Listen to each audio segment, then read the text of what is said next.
Namaskar, hello, welcome to our YouTube channel GS Exam Mentor. In this video, we are going to continue our pedagogy question series, and in this series, this is our 11th video. We have 10 questions today, so without any delay, let's start. पहला question है, बच्चे की बुद्धि लब्धि 90 से 110 के मध्य है। वह है सामान्य बुद्धि, प्रखर बुद्धि, उत्कृष्ट बुद्धि, प्रतिभाशाली बुद्धि। इसका जो सही आंसर है वो है ऑप्शन नंबर 1, सामान्य बुद्धि। बात यहाँ पर आईक्यू की हो रही है, इंटेलिजेंट क्वेश्चन की बात हो रही है। तो हम थोड़ी सी और इसके बारे में चर्चा करते हैं। तो ऐसे बच्चे जिनकी बुद्धि लब्धि, जिनका आईक्यू 130 से ऊपर होता है, ये आते हैं वेरी सुपीरियर कैटेगरी में।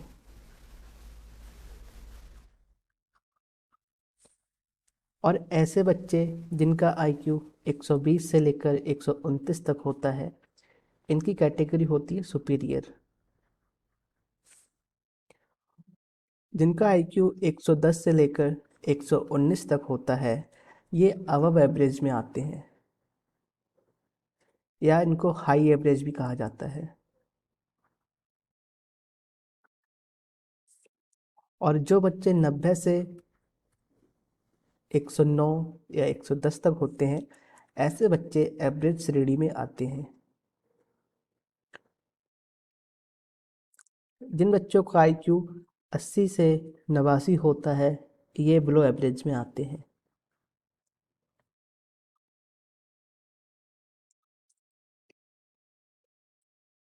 अगला क्वेश्चन देखते हैं। प्रेरणा होती है, ऑप्शन है सकारात्मक, नकारात्मक, भावात्मक, और ऑप्शन 4 है ऊपर के दो। तो इसका जो सही आंसर है वो है ऑप्शन नंबर 4, ऊपर के दो। प्रेरणा सकारात्मक भी हो सकती है, नकारात्मक भी हो सकती है। इसको हम एक उदाहरण के तौर पर समझेंगे। Positive and negative. अगर हम स्टूडेंट की बात करें और स्टडी की बात करें, तो ऐसे बच्चे जो कि स्टडी में फोकस्ड होते हैं, जो स्टडी करते हैं, और कुछ बच्चे होते हैं जिनका फोकस स्टडी में नहीं होता है। अब यहाँ पर कुछ ऐसी चीज़ उनको प्रेरित करती हैं जिससे कि वो अध्ययन करने में लगे रहते हैं, और कुछ बच्चे ऐसे होते हैं जिनको ऐसी चीज़ प्रेरित करती है जिससे वो अध्ययन करना पसंद नहीं करते हैं। तो अ, दोनों ही कंडीशन में कुछ ना कुछ उनको मोटिवेट कर रहा है। अगर बच्चे अपने दोस्तों के साथ खेलना पसंद कर रहे हैं और पढ़ाई पर बिल्कुल ध्यान नहीं दे रहे हैं और हमेशा खेलने की ही बातें करते हैं, हमेशा खेलने के लिए लालच रहते हैं, तो हो सकता है यहाँ पर उनका जो मोटिवेशन हो वो निगेटिव हो। निगेटिव इसलिए क्योंकि उनकी पढ़ाई अफेक्ट हो रही है। तो इस तरह प्रेरणा दो तरह की होती है, सकारात्मक एवं नकारात्मक। अगला क्वेश्चन देखते हैं। आपके विचार में विद्यालय के छात्रों के शैक्षिक भ्रमण का प्रबंध करना इसीलिए आवश्यक होता है क्योंकि इससे छात्रों को कुछ दिनों तक विद्यालय नहीं आना पड़ेगा। बिल्कुल गलत है, क्योंकि छात्रों को विद्यालय में लाकर ही अच्छी शिक्षा दी जा सकती है, जो कि औपचारिक शिक्षा भी है। ऑप्शन 2, छात्र और अभिभावक प्रसन्न होते हैं। ऑप्शन 3, अध्यापक कुछ दिनों तक कक्षा शिक्षण से मुक्त रहेंगे। ऑप्शन 4, छात्रों को प्रत्यक्ष संपर्क से ज्ञान प्राप्त करने का अवसर मिलता है। जो इसका चौथा ऑप्शन है कि छात्रों को प्रत्यक्ष संपर्क से ज्ञान प्राप्त करने का अवसर मिलता है, ये बिल्कुल सही है, क्योंकि विद्यालय में औपचारिक शिक्षा दी जाती है, लेकिन कई सारी चीज़ें ऐसी हैं कि जो विद्यालय में उपलब्ध नहीं हो सकती हैं। जैसे अगर कृषि की बात करें, तो विद्यालय में हम उनको पुस्तकों के माध्यम से या फिर अपने एक्सपीरियंस के माध्यम से, उदाहरण के माध्यम से, टीएलएम के माध्यम से उनको चीज़ें बता सकते हैं। लेकिन जो एक्चुअल चीज़ें हैं जो कि किसान करता है, जैसे खेती करना, खेत जोतना, फसल काटना, और भी बाकी चीज़ें जो कि कृषि में होती हैं, इन चीज़ों को हम तभी दिखा सकते हैं जब बच्चे वो चीज़ें होती हुई देखें। तो यहाँ पर इंडस्ट्रियल जो नॉलेज होती है वो प्रत्यक्ष संपर्क में आकर ही प्राप्त होती है, इसलिए इसका चौथा ऑप्शन बिल्कुल सही है। अगला क्वेश्चन है, यदि आपकी कक्षा का एक छात्र कुछ हकलाने के कारण झेपता है तो आप उसके हकलाने पर टोकेंगे, सामान्य छात्रों की तरह उस पर ध्यान देंगे, स्पष्ट बोलने के लिए प्रोत्साहित करेंगे, उसकी ओर कोई ध्यान नहीं देंगे। अब अगर कक्षा में कोई छात्र ऐसा है जो कि हकलाता है, तो ऐसा हो सकता है कि उसके जो क्लासमेट हैं वो उसके बोलने पर, उसके हकलाने पर उसका मजाक उड़ाएं। तो ऐसी परिस्थितियों में बच्चा या तो बोलने से डरेगा या फिर उसे बोलने में शर्म आएगी। तो ऐसे केस में एक शिक्षक को क्या करना चाहिए कि वो ऐसे बच्चों को बोलने के लिए प्रोत्साहित करें। तो इस तरह इसका जो तीसरा ऑप्शन है वह बिल्कुल सही होगा।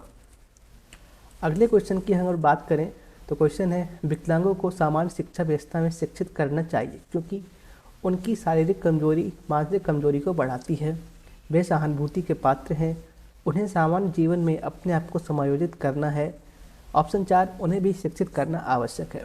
इसका जो सही आंसर है वो है ऑप्शन नंबर 3, उन्हें सामान्य जीवन में अपने आप को समायोजित करना है। अगर हम यहाँ पर देखें तो यहाँ पर एक कॉन्सेप्ट लगता है इंक्लूसिव एजुकेशन का।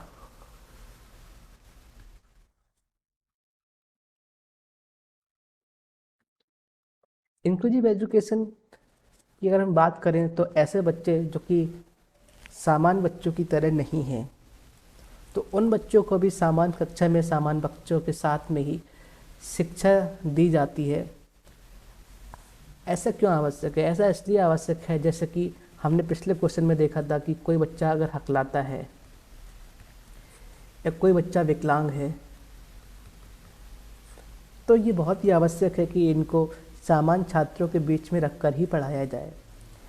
ऐसा करने से जो सामान्य बच्चे हैं और जो विशिष्ट बच्चे हैं, इन दोनों में जो सामंजस्य होगा वह बहुत ही आवश्यक है, क्योंकि जीवन में ऐसे बच्चों के लिए समायोजित करना बहुत ही आवश्यक है। इसलिए इसका तीसरा ऑप्शन बिल्कुल सही है।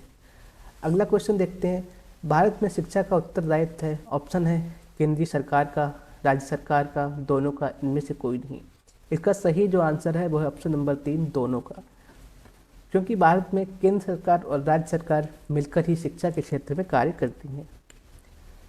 अगला क्वेश्चन देखते हैं, कक्षा में पाठ पढ़ाते समय अचानक कोई छात्र प्रश्न पूछता है जो उस समय उस प्रसंग से मेल नहीं खाता है, तो आप पाठ समाप्त होने के बाद समाधान करेंगे, असमय प्रश्न पूछने के लिए छात्र को डांटेंगे, उसी समय छात्र की शंका समस्या का समाधान करेंगे, कोई उत्तर नहीं देंगे। अगर हम क्वेश्चन को ध्यान से देखें तो यहाँ पर एक चीज़ है कि उस प्रसंग से मेल नहीं खाता है।